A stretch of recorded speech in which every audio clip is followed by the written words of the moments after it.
to dismiss state charges in Trump's racketeering case. He's accused of trying to overturn the state's results of the 2020 presidential election. Pennsylvania police are still trying to find escaped killer Danielo Cavalcante, who's been on the run for nearly 2 weeks. State Police Lieutenant Colonel George Bivens said Cavalcante was seen recently breaking into a home. A call was received from a resident indicating a short Hispanic male, no shirt and wearing dark pants, had entered his garage while the homeowner was in it.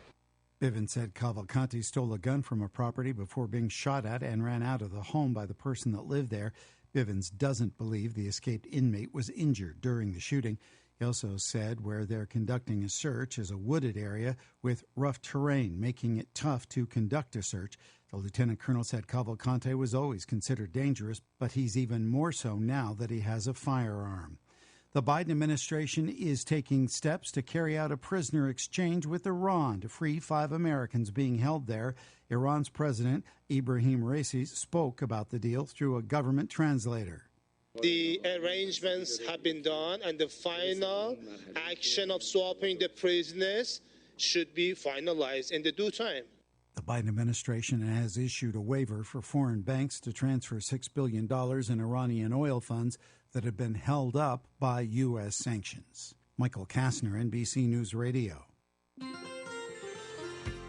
From the KCAA Weather Center, I'm Daniel Clark. This afternoon, there's sunny skies with a high of 92 degrees. Wind out of the west gusting as high as 20 miles per hour. Tonight, it's mostly clear, low of 60. Wednesday will be sunny, high of 87. Wednesday night is mostly clear with a low around 59. I'm Daniel Clark, broadcasting live from the Tri-City Center at the 10 and 210 freeways. We are the trifecta of talk in Southern California. KCAA, 102.3 FM, Riverside, 106.5 FM, Redlands, and The Legacy, 1050 AM, Loma Linda, San Bernardino. Dutch Bakery and Variety Foods in Ontario is reminding everyone to please give blood. By doing so, you may save the life of a child, surgery patient, or an accident victim. So give blood. It's safe, it's simple, and it's needed. This message, courtesy of your friends at Dutch Bakery and Variety Foods in Ontario. For a great selection of imported food from Holland and Indonesia and knowledgeable, friendly service, visit 1051 West Philadelphia Street in Ontario or call 909-983-6022. They're on the air because they care. Labor unions built the middle class, and the middle class built America. That's the message from Teamsters Local 1932, a strong and successful labor union based in San Bernardino that represents over 14,000 hardworking people across the Inland Empire. The Teamsters are ready to help you organize for better pay, increased benefits, and improved working conditions. What is your plan for your beneficiaries to manage your final expenses when you pass away? Life insurance, annuities, bank accounts, investment accounts, all require a death certificate, which takes 10 days based on the national average, which means no money is immediately available, and this causes stress and arguments. Simple solution, the beneficiary liquidity plan. Use money you already have, no need to come up with additional funds. The funds grow tax deferred and pass tax-free to your named beneficiaries. Death benefit is paid out in 24 to 48 hours without a death certificate. You heard me right. Without a death certificate. Call us at 1-800-306-5086. Have you ever met a single person in your life that enjoys paying taxes? No, no one does. If you can't sleep at night because you have a huge problem with the IRS, I've got some free advice for you. This service is strictly limited to individuals that owe the IRS $10,000 or more in back taxes. And if you qualify, we can guarantee that you won't be writing a big fat check to the IRS, or our services cost you nothing. The first 100 people that call today will get a free tax consultation worth $500. Stop worrying about your IRS problem. We can help you, we promise. Call the tax doctor right now. I mean right now, to learn more. Call 844-TAX-LAWS, 844-TAX-LAWS, 844-TAX-LAWS. That's 844-TAX-LAWS. Jump off that exhausting hamster wheel and into balanced living with Dr. Marissa. Promise you joy in the mystery. Dr. Marissa, also known as the Asian Oprah. Her mission, to be a beneficial presence on the planet. Her purpose, to be your personal advocate to live, laugh, love, learn. Her life motto, don't die wondering. Take back your life with Dr. Marissa Pay. And welcome, you're tuned into Take My Advice, I'm Not Using It. Get Balanced with Dr. Marissa, the morning show here on NBC News, CNBC News, and NBC Sports radio station, KCAA, AM 1050, FM 106.5, and streaming everywhere. iHeartRadio, Spotify, Stitcher, iTunes, TuneIn, Audible, Amazon Music, Tiki Live, Podchaser, Spreaker, and more. Why so many places? Because I want to maximize my splatter zone for more hope and happiness, so there's no gossip, no scandal, no K-words, no Kanye talk, formerly or now known as. Instead, I want you to focus on your own reality show and how you can be happy 88% of the time. So I have topics and guests to that end. If you missed any of my past show, you saw from the promo there that I've had some really amazing, of course, people from Happy Days. Happy's my brand. It is something that I am hoping I can cheerlead for you as we go into my 593rd consecutive week on the air. This is show number 1017, and they said that good news would not last. I'm so glad that they're wrong, and I am so happy to have new actors that are coming on my show, thanks to an agent. His name is Pierre. He's also from Canada, and you saw him as I introduced him because he is the talent agent for one of my favorite people on the planet, Trace Austin, who is the grandson of Otis Williams, founder of Temptations, and the dad of my Friday co-host, Alon Carter. And that's how this all came about.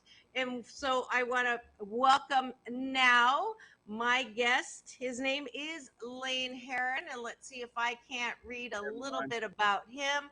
He was born in Mississippi, a charismatic and solid performer, became an actor in a way he was brought up by 5 different fathers. He learned early on to play, adapt, and survive through the incredible odds and circumstances. His first father was a con man, the perfect foundation for an up-and-coming actor. Obviously, a very interesting story that I wanted to bring to you, and the opposite of what Jamie Lee Curtis has called Nepo baby. Please welcome to my studio, Lane Heron.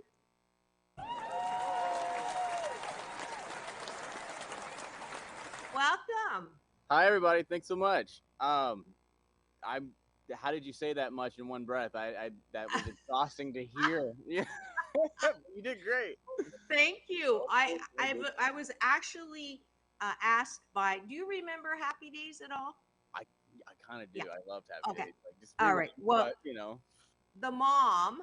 Do you mind sitting back from your camera so your head size matches mine? No, not that far. I'm gonna have people yelling at me because they want to see your cuteness. Oh. But come up just a little more, just not as close as you were before. So you match my head size. Yeah, I was hoping to do this in the tech check, but I know you had a little hiccup getting in, but we're good. So so what happened is Mrs. Cunningham came in studio and she was shocked after listening to my intro that I'm not an actor. So she's like, are you kidding me? You, of all people, should be an actor. But I've got my hands full with 8 different jobs right now. I mean, maybe next lifetime. But you're kind of an actor because VO, right? Voiceover. True. You're a talent. True. Thank you. Thank you. I like the title of talent for sure.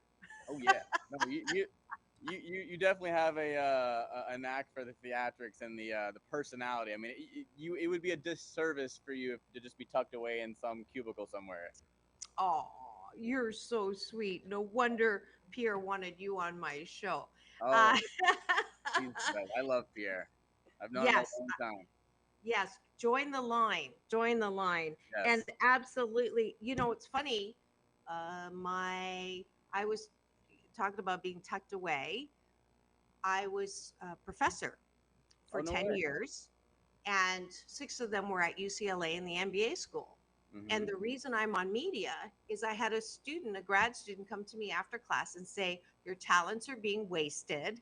You should be in front of the camera. My dad's a producer. They do specials on ABC and Discovery Channel. Would you like to meet him? And guess what? You're absolutely right. It happened because I'm so shy. Yeah, you you're know. super shy. Yeah. Sarcasm is another service I offer. It's a staple here in LA. You got to have some healthy amount of sarcasm. It is a requirement to live here. But before we jump into you and your life, I do this thing called taking a bite of my gratitude sandwich. And it's a little discipline that I like to start every show, having breakfast with my guest and myself and all the wonderful people who are eyeballing in. And so if you found us, that means you're on my YouTube channel. Thank you for free subscribing. You're on my Facebook or LinkedIn to listen and watch this program. If you're driving right now on the way to work and you're listening on my AM 1050 or FM 106.5, please do not participate as you're driving. I'll be yelled at. But what we do is we do a little tag team. And I just want to know, in one word, things that you're grateful for. Capiche? Grateful for. So I am grateful for the sun. I'm solar powered, so I love the sun. What are you grateful for? I am grateful for community. I am grateful for awards. Awards are good. Do we just keep it going, or 8. Goodness. 8. Oh wow. Yes. All right. I thought community, covered it. I am grateful for health. Good. See, smart too. I'm grateful for language. Ooh, that's a good one. Language? You're way smarter than I am. I am grateful for modern day medicine. Good. That's 3 words, but we'll let it go. We'll let it go. Right. And please be welcome. Oh, it looks like somebody might be playing along. Oh, Kira's here. Welcome, Kira. She is grateful for community. She does wonderful work with poetry and working with justice. And I used to do some work with her with a beautiful woman who's now on the other side. She has passed, but it's so wonderful to have you always tuning in. All right, she says, thank you. And this is what you get to do when you eyeball in. So I am grateful for technology. I'm grateful for meditation. Ooh. I'm grateful for cute guests. You say cute guests? I was going to say that. I was going to say cute host. Can I steal one? Can I say technology as well? Okay, Yeah. Because as you can see, he's in my studio, but he's not in my studio. We have different backgrounds. Where are you? Is that the Hollywood sign? I'm in Beverly Hills. At your UN Pierre's office? Yeah, I'm at the agency. Awesome. A better place to do it. Yeah, for sure. Yeah, and tell him to pop in and say wave hello if he has time. But that is it for the top of the bun. Oh, there's his hand. Yeah, we didn't schedule in his entire face today. You're gonna be just getting the hand, it appears. Love it. All right. So because I sprung this on Lane, so what happens is the top of the bun on the sandwich is gratitudes. And those are the things outside of yourself that you're thankful for. And the reason why I have you do this and have everybody do this and ask everyone listening and watching to do this is because we have a tendency to wake up and worry, or wake up and, especially if you're doing MS, which is meaningless scrolling, right? you're more than likely to see something negative and start ranting and basically saying what's wrong with, people, or, the world is going to hell in a handbasket. And I don't want you to do that. So that's why we start with gratitude. And Dr. Wayne Dyer says 5. He's on the other side, one of my teachers. But I say 8 because I know you thought I was Swedish, but I'm actually Chinese. And 8 is a lucky number in Chinese. It's a homophone for good fortune. See, you learned something new already.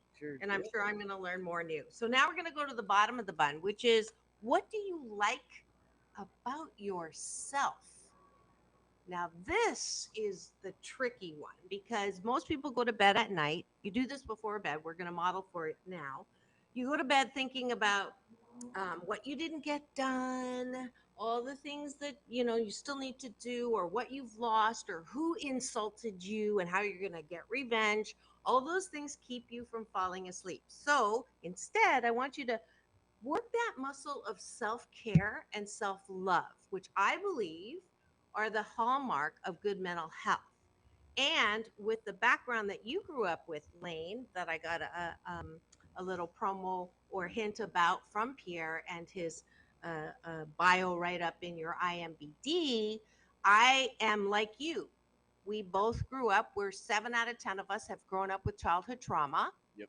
And as a result, we have a tendency to look for approval or love in all the wrong places. I don't know if that happened to you when you began to grow up. That phase, yeah. Yes, me too. And as a result, we go with our antenna looking for likes, literally these days. Right. So I want you to help me model how important it is to say what you like about yourself, which is also against, especially women of color. In Chinese, there's a saying, the nail that stands up is hammered down. You don't want to toot your own horn. You don't want to say you're all that. And so you don't say anything at all. Obviously, I didn't follow that. I'm an embarrassment to my culture every single day that I open my mouth. You're excommunicated. You're done. You're absolutely right. So what do you like about yourself is the next 8 ping pong things we do. I like that I am funny. Ooh, that's a good one. I like that at the end of every day, I kind of tell myself it's never that serious. Good. I like that I get to broadcast. I like that I get to be a guest. I appreciate that I'm never at a loss for words. I appreciate the counsel of my friends. I appreciate that I am open to new things. I appreciate my ability to listen. What? My ability to listen. I'm watching you, all right? Add it up to here, all right? I couldn't resist. No, I lined it up for you. Oh, yes, you did. And the last one is I appreciate my wittiness. Ooh, that's a good one. You have some wit. Am I the last one or you're the fish? Last one. Your last one. I have the last word. Yes, you have a last one. You get the last word. Now the last word's the hardest one. I appreciate my ability to take risk. Fabulous. And that is it for Breakfast with Dr. Marissa and Lane Heron, my very special guest today. Thank you for tuning in. You are tuned in to Take My Advice. I'm not using it. Get Balanced with Dr. Marissa, the morning show here on KCAA, NBC News Radio, home to the Asian Oprah, and bringing you always what is good about the world, good about people. Thanks for joining us for breakfast.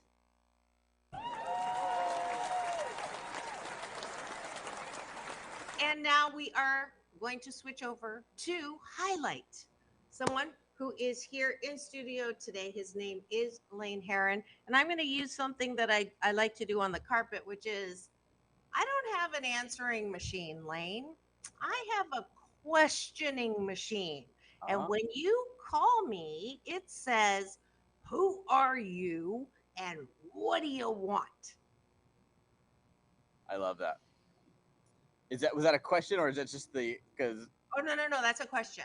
Who Oh, are you? oh, who am I? What do I want? It sounds like And a what do chant, like, you who want? are we? What do we want? Yeah. I am Lane Heron, and I just want happiness in whatever form that takes. And that could mean happiness for my people, because I love when I see my friends and family happy. That gives me internal joy as well. But I also like to have my own happiness as well. So yeah, I guess the encompassing of that.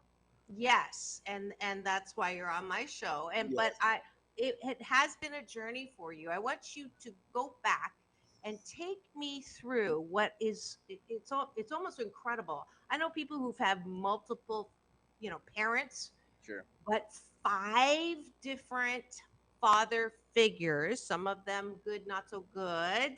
So I want you to take me back, even though you don't look like you are that, you can go back that far. I'm Uh, like how young are you? in real life. Yes, in Oh, real I life. can't tell you that. Oh, okay. We'll I go would there. say, Hey, I'm ageless too. I will not give out my age. yeah, as long as we, got the looks, that's all that matters. I could be 19 for all we know. I have no idea. Oh, okay. Well, I was just trying to find out if you're too old for me. Ooh. Oh, you're bad. I know I'm very naughty. Yes. So, okay. My goodness, what kind of podcast is this? If you only knew. Oh, So, here we go. Take me back yeah. to where were you born? So I was born on the Indian reservation in southern Mississippi. Now, that always raises like some question marks. I'm not Indian. Let's just make that very clear. But my mother, and she's a force to be reckoned with, hell of a woman. I don't know if I could say that, but No, you can't. But I can't. hopefully Frank had the Wonderful dumper woman. on there. She's a wonderful woman, and she was the head poker dealer at the casinos, and she's done that for the better part of 20 years. And I mean, she could take a deck of cards and shoot it across, run it across the table, flip it back, and of course, naturally, I have zero poker experience because no one wants to bring their work home. So anytime I was like, "Hey, how do I do the thing?" She'd be like, "Oh yeah, maybe tomorrow," But yeah, so because of that, we grew up on the reservation, and that was an interesting experience for me because someone of my color wasn't super welcomed in that neighborhood, which is interesting, right? But it was a great lesson, a beautiful lesson in what hate looks like and how not to spread it. So as I embark on this journey, as I tell you my story, I've experienced a lot of trauma, as you said, a lot of unique experiences, and I wouldn't trade a single one. I wouldn't. I truly wouldn't. I think you understand where I'm coming with this. I do. Because it wouldn't be You're who I am preaching today. to my choir. Yes. Well, we're singing here. No, I wouldn't be who I am today, and I wouldn't have met the amazing people that I have met. And I am very grateful for those people in my circle because in some way we all share a likeness, and we see ourselves in our friends. So, yes. So I was in Mississippi, and my mother. So again, if anyone watching, my mom's been married and divorced 5 times. Wow. Now was she married to your bio father? Yes. Or she was okay. So that was your first dad. That was my biological father, who I actually never met. And he was white, not Native American. Correct. Okay. Yeah. You definitely got looks from him. Or the skin tone. I'm sure your mother's beautiful. You probably got your beauty from her, but your skin tone from your bio dad. Well, I can tell you that I don't have an answer for a confirmation for that because I've only ever seen one photograph of him. Wow. I know, it's wild. So he was not, the way I understand it, to be the best human out there. So this is the hero's journey has begun, right? We've started that path. I don't know how deep can we get on this podcast? Oh, as deep as you want to go, Bo. Oh, let's have some fun. Yeah, let's do it. So the way it was described to me, because I don't have a first person point of view of that experience, but I was told by my mom that he was a gorgeous man, had a great head of hair. I'm just little comedy to start off everything, right? Said he would walk into a room, and she idolized this man, and the way she spoke about him. He'd walk into a room, and everybody would stop and turn. And I'm like, this is funny, right? This is a lot, but it's funny. And then, of course, you can't have some good, without a little bit of bad to bring it home. And she would tell me, like, I'd say, well, what about the bad parts? Because obviously you're not together anymore, And apparently he used to be very abusive, like very abusive. And he would do things in a form of manipulation to get whatever he needed to be done. So it stopped me if it's too much, but he would do things like heinous things. Like my mother had a cat, right? And they would take the cat, the guy would take the cat and like turn its head until she did what he needed her to do. This is like something out of a novel. This is like ID channel. This is dark. And I'm so grateful that, and I'll skip some of the other gruesome details, but I'm so grateful that my mom, in the situation that she was in, as scared as that situation I can only imagine would be, because there's so many women out there and people who have been through these abusive relationships, and they talk about how the feeling of being trapped, and then throw a baby in there, and you see what he does with an animal. It's like I can only fathom what thoughts are going through her mind. So there's that place of fear I don't leave, and that place of like I gotta get out of here. And I remember her telling me the story about her carrying me running down the street while he chased her with a cleaver. Now, intense. How old were you when you found this stuff out? I didn't find out about any of this until after her. Let me do some math here. So before my dad, she was married once, but that wasn't. Yes, the numbers lose me. Sorry. Hey, she sounds like a great example of, if at first you don't succeed, try again. God love her. I would love to meet her. I would love to meet her. She'd probably be the best guest she ever had, because she'll just, once she's going, she's gone. Like she'll tell you all kinds of stuff. I always tell her, I'm like, you're beautiful, you've got a great heart. I'm like, but if you would just like give and take a little bit, do the 50-50 thing. But she's very independent, and like I don't say that in a bad way, and on the umbrella sense, but like it's what do they say? What's that phrase when a moving force meets an immovable force? What is it? You've heard it? Yeah, I know what you're talking about. Keep going. Yeah. But she doesn't, the brick wall doesn't move. Yeah. She's immovable. Yes. Right. But that's not to say that I'm not faulting her for her relationships, because she's had some, it's 90% was the men that were just bad dudes. And maybe she was a sucker for a smile. I don't know, love her to death. But so to answer your question, how old was I when I found all this out, which is a lot to dump on a child, so we can imagine there's a timing issue here. I think I was like 10, because she was going through a divorce, and you gotta consider my experience here, right? I've been ripped away from so many people that I'm now disassociating with men, right? Like because they're gonna be gone. It's a revolving door. So at this age, when a child, I remember the guy who I thought was my biological dad. I remember him sitting me down. I was probably 8 years old, and I can remember it like it was yesterday, taking that knee and like holding me at the shoulders, and giving that speech of like, hey, you'll always be my son. I love you, but I got to go away for a while, and a kid doesn't understand this, but they feel it. They feel that emotion and that that loss, whatever that is. So by the time I'd actually gotten the information from my mom about the biological father, it was almost as if like I wasn't surprised. I mean, I was. There was a shock. There was a shock factor, and it's new information. But it was kind of like, oh, okay. You go into this like trauma state, almost of like shutting down, where you're like, okay, cool. And then what do you do with that information, right? You process it over the next X amount of years until you can figure out what to do with that information.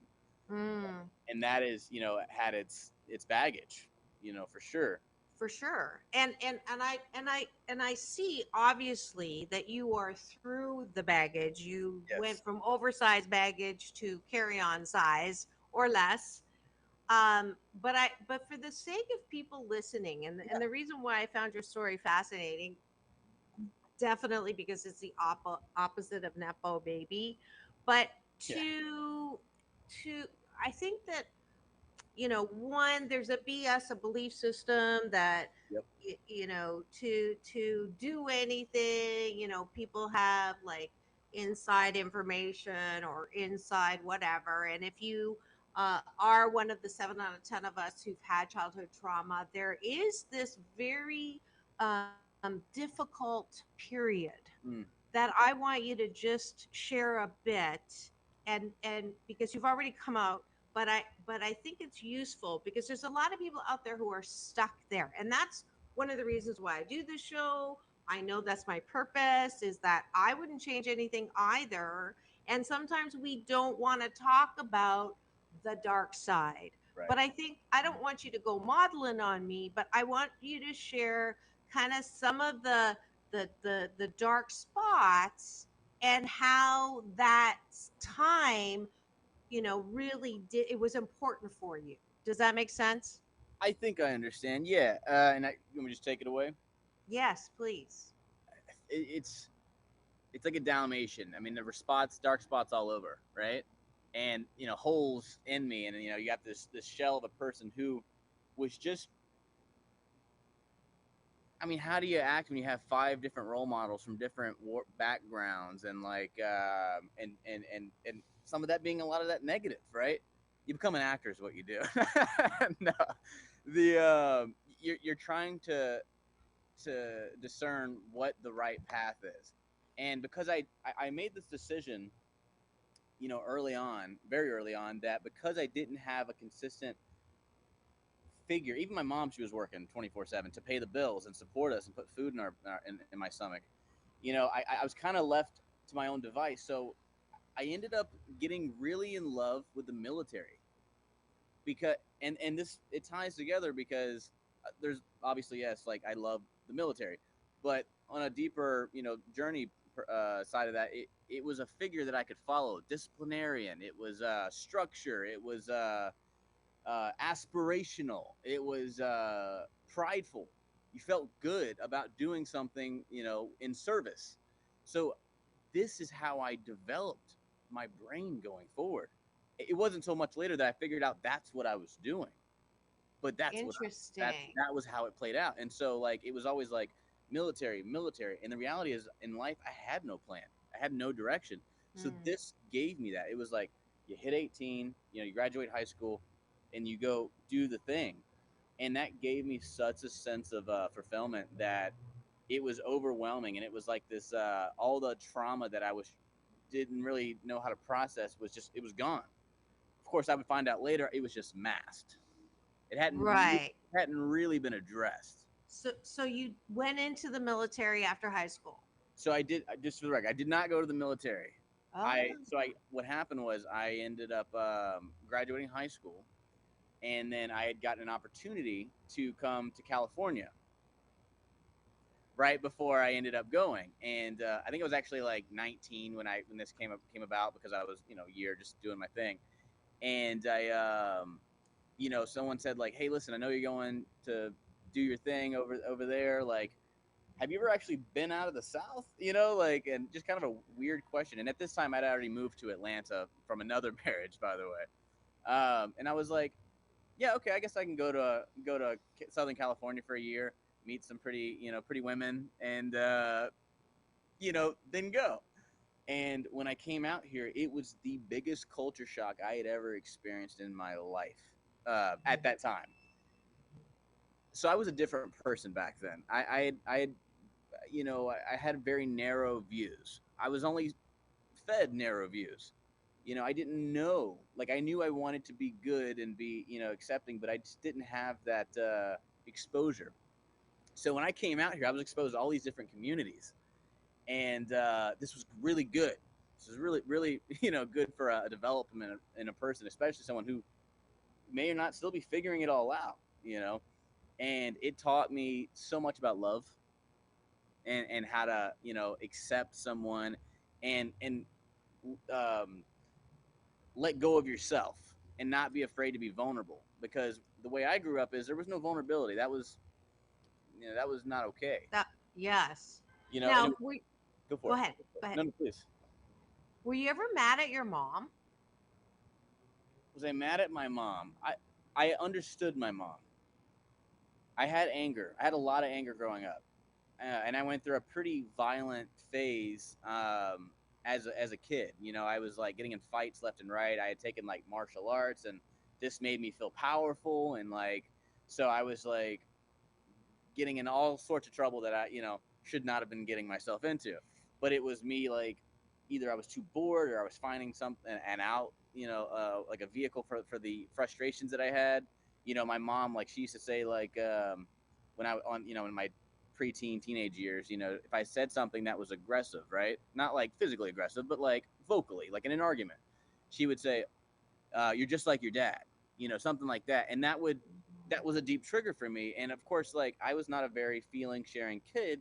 So sure, it was a jab, but I'm sure she didn't know the extent of how powerful that resonated with me.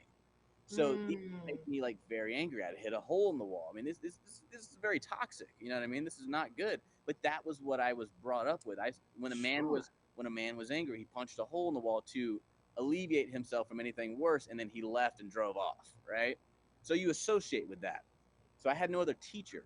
But was I mad with my mom? I was very like frustrated throughout a lot of my years. After moving out, we always get a little bit of perspective, and I came to respect and understand why she did what she did do, and forgive her for the things that she wasn't aware of. So I just want to take a minute, because just take a breath with me. Yeah. So I just want to tell you your, the part of you that will always be with you, that young one, the one that was confused, the one that was sad, the one that felt the loss, felt the leaving. That I am sorry that you had to go through that. I know you're good now.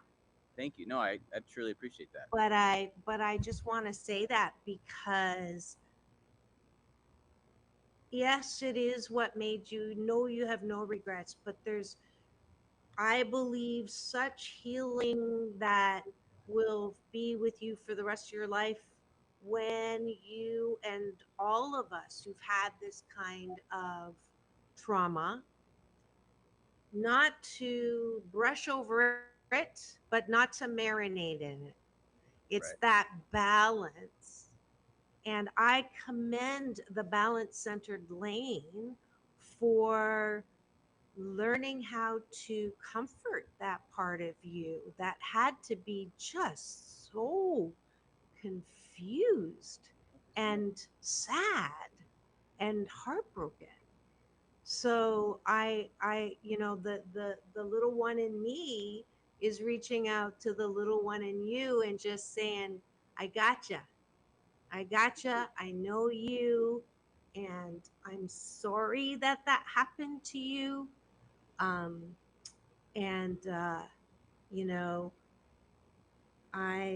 I don't understand. I will never understand sometimes what the adults are thinking. But I do know that everything happens for my divine and best good. And obviously, I'm feeling some of the similar pain that I went through. And again, I don't regret it. I don't wish it any other way, but I'm glad that I can feel, you know, because it has allowed me to um, develop more compassion, develop more understanding, and that's why bad things happen to good people. Everything, So, what do they say? Everything's a lesson or a blessing, right? Thank you for sharing, your heart with me. That's, yeah. and Yeah, I love it when I cry. I love it when anybody cries yeah, because tears are the disinfectant that keep our hearts soft, yes. and it shows that my heart is open. So I'm glad that you got that. Can I give you a fun little story about crying? Yes, please. Not necessarily about the crying per se. It's not about that, but it's a little segue. I was so all the things that I had gotten to a certain point in my life traumatically, and I thought I got it under control. Then we always figure out you really don't, right? I feel like, and that's throughout life. We're always working on ourselves. I went to, after some time after I got to Los Angeles, I went to this very prestigious drama school, and it's very like shrouded, like no outsiders. If you're in the program, you can watch. If not, like we're here to work and do whatever that means, which is learn a craft of acting, right? What they don't tell you, and they won't admit to this because I've, because that's not what they claim, but it is a therapy, school. And it's not, but for me, it really was. And I didn't realize how much I really needed that. And the story I was going to tell you was I was, in the beginning of our program, you start doing these little exercises that get you distracted and emotionally focused on one goal, right? For example, like untangling a necklace that's tight, something very basic, but hard enough that's going to take you a few minutes. Then you've got someone that comes in the, a door, right? Like one of the acting doors where you can walk on either side of it. They come into the room and now the scene has begun, right? And at this point it's such a baby to the work of the craft. So it's like, just keep it simple, say what you see. Oh, you're fixing, you're untying something, right? Just impulse. Well, anyways, my partner in the scene kind of gets behind me, and I'm like really getting into this thing, and I had my circumstance that I built up, and it something probably, I think it was like about with my mom, right? Because I was thinking, well, I have nothing to pull from as an actor because I don't know how to act yet. My mom, okay, there's some emotions there. Let me work with that, and it was such a beautiful moment. I'm telling you, because I can my the way it was told to me by my partner was my teacher was right in front of us observing, and he goes to say something as I'm like just getting worked up, and I'm getting worked up, and I'm really getting into this thing, and he goes to speak, and she goes, and then she goes, like, put your hand on his shoulder, right? Like with it all silence, and he kind of just places his hand right there, and it was, oh, I mean, everything, years of stuff came out, and I mean, the snot, it was not for a movie, it was not for the movies, it was ugly, and the teacher, she was just kind of doing this like, he needs this, and I really, really did. Wow. And I remember looking up, she goes, hey, and I kind of, meet her gaze, and she goes, it's gonna be fun breaking you. Wow. And she just held my gaze, and I cried for 10-15 minutes. Wow. Good for you. That is definitely what you do not deal with will come back and deal with you. We learned And yes, and pain, unprocessed pain is like when you press pain down, garbage. What happens to garbage? It turns into liquid, and then when you press on liquid, it turns into gas. And so many people who don't deal with their stuff, and it's a good thing you did it early, it starts seeping out as gas, and everybody else can smell your gas, but you can't even smell your own gas. So good for you. Good for you. So, Yeah. gosh, we're at the last quarter already. I Oh, knew we would wow. have that. I need to find out. People want to know how to get in touch with you. You are being managed by Pierre. How do they get a hold of you on Instagram? I was just going to put on it's at Lane Heron. I found it, so you can find it too. But what are you working on, and what have Yeah. you worked on, and what are you working on? Oh my goodness. Don't have my IMDb in front of me. Let's see. Recently, like I just did a movie with Nicolette Sheridan, if you know who that is, Yes. from Desperate Housewives. Dallas or Dynasty? She was Dallas or No, it Dynasty? was Knots Landing and Oh, Knots Landing. is that Okay. right? Yeah. Yes. Beautiful woman. Blonde. Beautiful.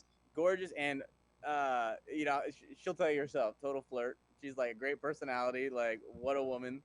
I played her son in a film for Lifetime, and it was just a great experience. So I did that, and then I'm trying to think like recent to backwards, and I went to Arkansas, spent a month in Arkansas doing a movie called Hellfire. Oh, the other movie, sorry, was Ladies of the 80s Christmas movie. Okay. It's exactly like it sounds. It was all these rock stars of the 80s. So I did this movie called Hellfire with Stephen Lang. And if you don't know who Stephen Lang is, he's the guy that plays the general in Avatar. Ah, Yeah. yes. And that guy, Yes. he's awesome guy, really sweet, has a heart of gold. And then I did American Horror Story. I'm sure most people know what American Horror Story is. Did that in New York. Spent a week out there. That was a fun experience. I was, they say like it takes, what do they say, like 10, 15 years to be an overnight success. And I was, until then, you're kind of just doing whatever you can to achieve whatever that is and get those credits built up. So I spent a week. I mean, how much time do we have? Are we on the way out? We have 3 minutes, less than 3 minutes. Guys. You're gonna have to skip that amazing story till next time. Okay. But yeah, I did Grownish. I've done several projects. I just can't think of what they are right now. Maybe you got some written down. Oh, I did Love. I did a big movie in Hawaii. What am I saying? Yes. I was the lead in that. What am I doing? I played the antagonist in a film in Hawaii that was very connected to the island and the culture, and it's really unfortunate what's happening right now, and that kind of weighs on my heart because of getting to experience the beauty of those people and stay there for probably 2+ months in the jungle. But yeah, I did that, and that was a very character-driven, job for me. So I played this psychotic, mentally ill person, which is like total like actor, perfection. What an opportunity! I'm so grateful for that. But that was called Lava. Great. Lava, yes. And upcoming, you've got 7 things upcoming here. Let's see. Hellfire's coming in. Bad Advice. Man in the Long Black Coat, Random Acts of Violence, Small Time, Broadsword. So you are on your way. Maybe not overnight success, but certainly on your way. And I love this up and coming spotlight that I have now accidentally stumbled on my show. I'm getting lots of love from my Cashew Gallery. Raina's loving this. Orville Nation's loving this from New York. So I am so glad to have had you. Actually, we have more time than I thought. Hold on. Well, how much time we got? You know what? Tell that story. Oh, Tell okay. that story. We have time. The story about American Horror Story? Yes.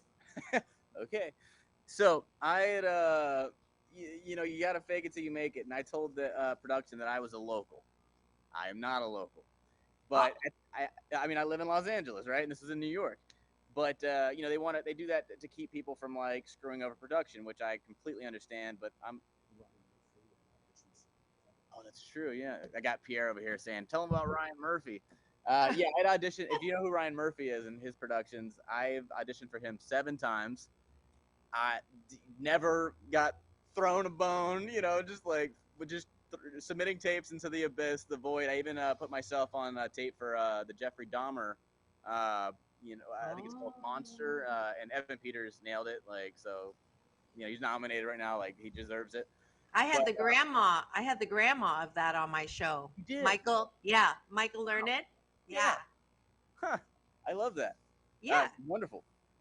And so So I'd finally gotten this chance to work for Ryan, and I was like, oh, yes, this is my shot. So I was like, I got to get to New York, whatever it takes. I end up calling a friend. This is the last minute because flights, hotel, it's gonna cost you. So I was like, hey, does anyone in my friend group live in New York? And I had a friend from drama school say, yeah, I got a spot. It's not the best, but it's a sleeper. I was like, oh, okay, I'll take it.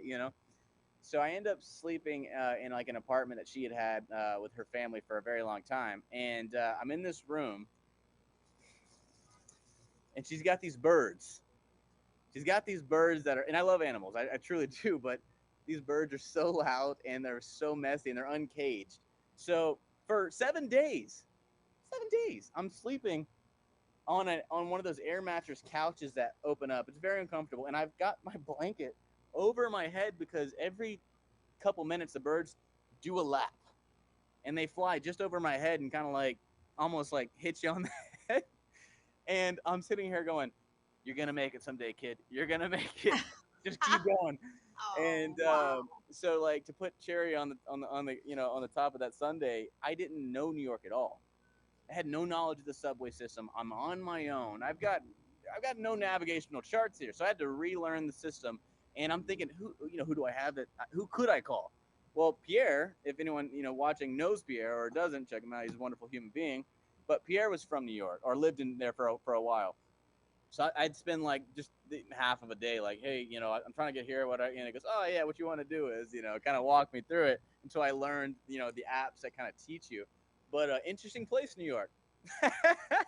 I'd heard gunshots. I'd seen acts of kindness. I mean, you really get the melting pot from both sides of the spectrum. But I did the show, and it was amazing, and I'm very grateful for it. And it's these are the scars, like in a healthy way, like the battle scars, right? That can't wait to tell the story, down the road to someone on their way and be like, hey, it gets better and enjoy the fun, because we have this idea that success is this. I have done this. I've got this many followers, likes, right? Now I'm successful. But it's about having a love. It's about having a passion. It's about enjoying the sunlight and here in Beverly Hills. It's about, taking it one step at a time. And then you learn at a certain point that is the success. And I'm very grateful for that. Yay. Yeah, you definitely have a level of understanding about what life is about that is going to very much serve you well. I know that I'll be seeing you on the big screen in not too long. Absolutely, the journey thing. I use Ralph Waldo Emerson's definition of successes, which is to laugh often and much, to know that one life has breathed easier because you've been alive, and that success is a journey and not a destination, which is, very cliche, but totally true. And if you can have fun and love your day there, sitting, talking to me, with Pierre chiming in the background every 5 minutes. Don't forget to say or tell this story or that, which he's so good at. Thank God for him. And know that everything's going to be okay. And I think that's the message that I heard from my guest today. If you've just tuned in, you're on the final lap of this show. The good news is, if you free subscribe to my YouTube channel, you can get this and 1,007 or 16 other show podcasts that is all about hope and happiness here on Take My Advice. I'm not using it. Get Balanced with Dr. Marissa, the morning show here on KCAA, AM 1050, FM 106.5, and streaming everywhere. The station that leaves no listener behind. So we are in that final five now. I obviously need glasses. I jumped the gun before, but that's good. We still got the stories. What advice would you give to anyone who, right now, y'all are on strike? Join the writers on strike. You've talked about how difficult it is. I'm curious too how you got in that very prestigious school based on sort of your background. maybe you can work that in there. But what advice would you give to people who, have always dreamed of doing what you're doing and don't know where to start, or haven't got quite the courage to do what you're doing now? I would say, you're not alone, and it is like a journey, right? And it takes a long time. So know that, and know that every step is going to seem very non-moving and slug-like because you're not seeing a timeline of 2, 3, 4, 5 years. But as someone told me, and I've come to appreciate it recently, like, trust the process. It will get better if you stick with it. Yes, you got to have your side gig. We all have sacrifices. It is an art of sacrifice. You will be tested in every way that you can possibly be tested to do this. Most people. But just keep going. There's not, the advice is really that, if you're in the storm, might as well go through it, right? Just keep going, and surround yourself with beautiful people who are sharing those experiences and can give you that light when you need it, because there will be some darkness as well. And the school was just call them, just talk with them. It's the Joanne Barron D.W. Brown School in Santa Monica. It's a wonderful program. It's a zero tolerance program. You miss one day, you're out. It's 2 years, but I challenge anyone that is serious about doing it. You take a stroll down to that school, you will find out very quickly if this is for you or not. And sometimes that's the answer we need in life, is just directness. Wow. Love it. Gosh, I was going to say something. When you're saying about just, keep going, go through it. When I interviewed Halle Berry, she said she went to my school. She went to your school. Wow, that's so cool. Yep. That is so cool. She said, if you're going through hell, keep going. Now, I can say hell because it's in the context of a saying, right? Frank's like on the button. Guys, it's hell. It's the underworld. That is so great. Now, I do. If they want to get in touch with you, who knows? I have producers who also watch the show, and I want to give a little love to Pierre. How do they get a hold? I guess if they just Google Pierre, I know on IG he's talent agent, but give me a number. IMBD. You asked me for a number, or what you were saying? Yeah. So if you go, I know. Here, I'm going to share this screen here. Go ahead. Oh, yeah. So if you go to IMDb, which is like the Internet Movie Database, this is how we track all of our actors and performers out there, those beautiful people doing the work that you love to watch. You could contact me through a couple options. You could reach out to my agent, Pierre Patrick, or you could talk to my management at Luba Rockland, with Tim Taylor. You can also follow me on Instagram and keep up to what I'm doing on the day-to-day. But I look forward to meeting all of you and sharing a little bit in your lives as well. Absolutely. So there you've got all his information. Not sure about this. Is this from a shoot? I did that. Your hair. Yeah, no, it was I call it the dried mop. It's like a little mop. You just spray paint it. Okay. It worked for the. It's funny because it worked for the photograph, and then like as soon as the camera's down, it's like, so that's weird. Okay, that's a lot. It feels like the Hunger Games over here. Yeah, because on the cute side, you kind of look like a young Tom Cruise. I didn't see it until just this last thing. I'll take it. So have you had that said before? I get the number one that I've gotten since inception is like a young Brad Pitt, and I've recently been getting. You know what? I have 30 seconds. Can you do this with me at the end of every show? It's all about balance. Peace in, peace out. Peace in, world peace through inner peace. This is Dr. Marissa reporting live from my living room with actor Lane Heron. Thank you so much for all of the beautiful information. We're going to see you tomorrow with Doctors in the House and Dr. Tiffany Tate. Keep it here. Now go and have the best day ever. See you tomorrow. Bye, everyone. KCAA Loma Linda.